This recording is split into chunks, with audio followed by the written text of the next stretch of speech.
दोस्तों नमस्कार, मैं अजय पांडे एक बार फिर से आप सभी का स्वागत करता हूं आपके अपने YouTube channel A to Z stories में। दोस्तों आज दशहरा है।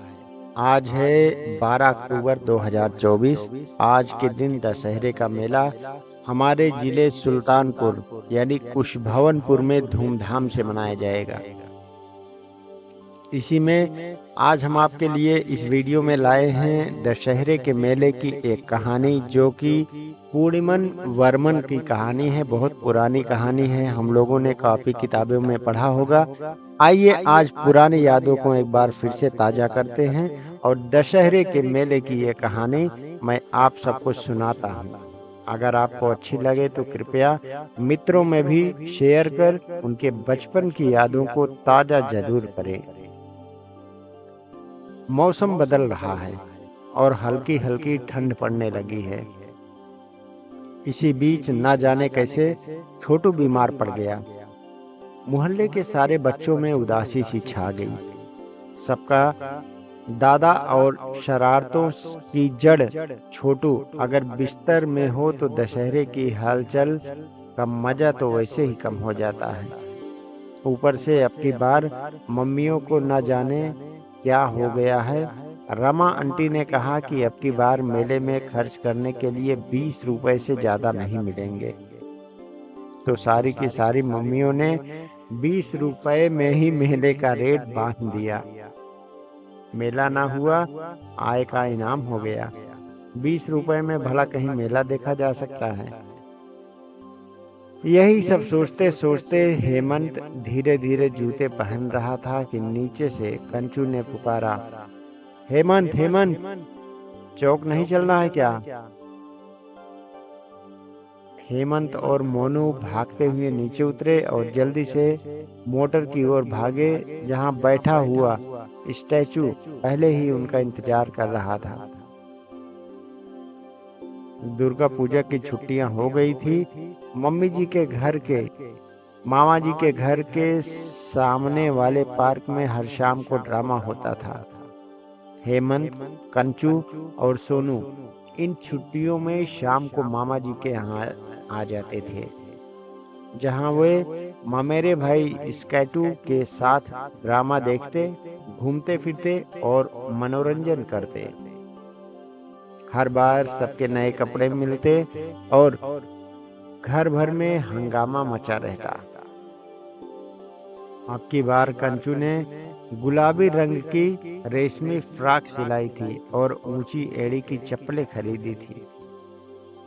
अंशु और स्कैटू मिलकर बार बार उसकी इस अलबेली सजधज के लिए उसे चिढ़ाते रहते थे। ऊधम और शरारतों की तो कुछ बात ही मत पूछो। जब सारे भाई बहन इकट्ठे होते तो इतना हल्ला गुल्ला मचता कि गर्मी की छुट्टियों की रौनक भी हल्की पड़ जाती। इस साल भी बच्चों का वही नियम शुरू हो गया था। शाम को वे लोग शहर में लगी रंग रंगीन बत्तियों की रौनक को देखते हुए चौक पहुंचते और घर में घुसते ही खाने की मेज पर जम गए। मामी ने खाने का जबरदस्ती इंतजाम किया था।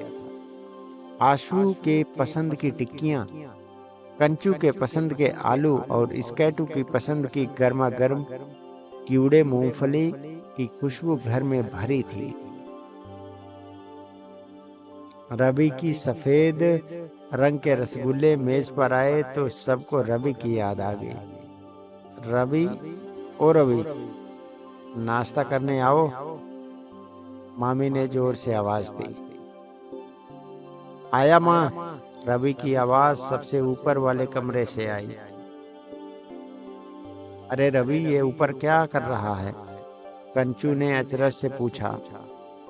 मामी ने बताया कि अब की बार नाटक में उसने भी भाग लिया है, इसलिए वह ऊपर टिंकू के साथ कार्यक्रम की तैयारी और रिहर्सल में लगा हुआ है।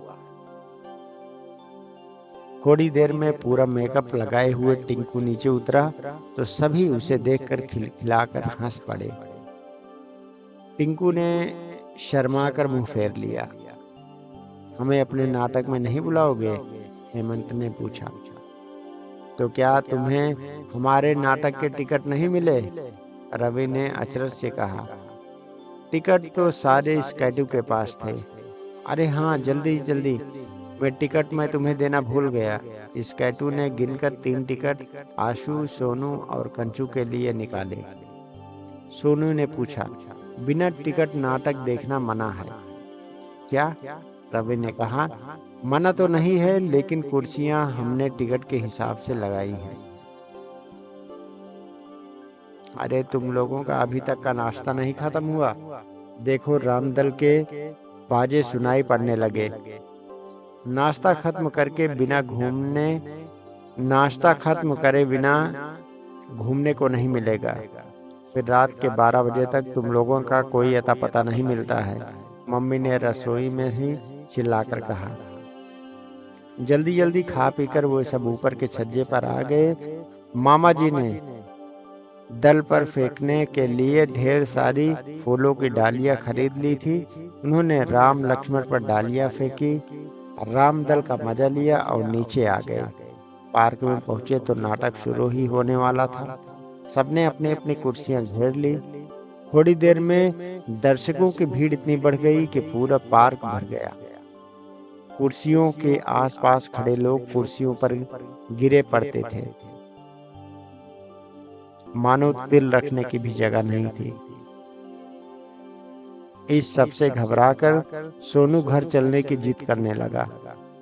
थोड़ी देर तो वे लोग वहां पर बैठे, पर उसने जिद की तो वे उठ खड़े हुए और भीड़ से किसी तरह रास्ता बनाते गिरते पड़ते सड़क पर आ गए। खोमचे वाले हर जगह जमे हुए थे। चूरन, भेलपूरी, चाट, आइसक्रीम और मूंगफली, सबने अपनी छोटी छोटी ढेर सी दुकानें खोल रखी थी। मिठाइयाँ और खिलौनों की भी भरमार लगी थी। सड़क पर खूब हलचल थी और लाउड स्पीकर पर जोर से बजते हुए गाने कान फाड़ने लगे थे।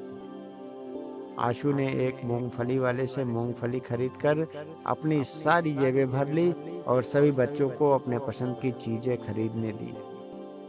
वह घर लौट कर आए तो मामा जी ने कहा, अब तुम सब कार में बैठो, मैं तुम्हें घर छोड़कर आऊं। सिर्फ आइसक्रीम और मूंगफली में ही 15 रुपए खर्च हो गए थे, फिर 20 रुपए में मेले कैसे देखा जाए? मामा जी ने हेमंत को उदास देखकर पूछा, हेमंत बेटे, तुम्हें रोशनी और नाटक देखकर अच्छा नहीं लगा क्या? इतने उदास क्यों हो? सोनू और कंचू बोले, मामा जी, सिर्फ हेमंत ही नहीं, हम सभी बच्चे बहुत उदास हैं। एक तो छोटू को बुखार होने के कारण इस बार दशहरे पर हम अपनी 5 स्टार सर्कस नहीं कर पा रहे हैं। दूसरे, हम सबको मेले के लिए अब की बार सिर्फ 20 रुपए मिले। इतने में मेला कैसे देखा जा सकता है? मामा जी मुस्कुराकर बोले, मेले में तुम्हें मिठाइयाँ ही खरीदनी होती है ना? चलो भाई, अब की बार मिठाई हम खरीद देंगे। 20 रुपए जमा करके तुम पुस्तकालय के सदस्य बन जाओ और नियमित रूप से पुस्तकें पढ़ लो, तो साल भर तुम्हारा ज्ञान और बढ़ेगा और मनोरंजन भी होगा। सोनू ने पूछा, तो मामा जी, पुस्तकालय में कॉमिक्स भी मिलती है क्या? हाँ हाँ, सब तरह की किताबें होती हैं वहाँ।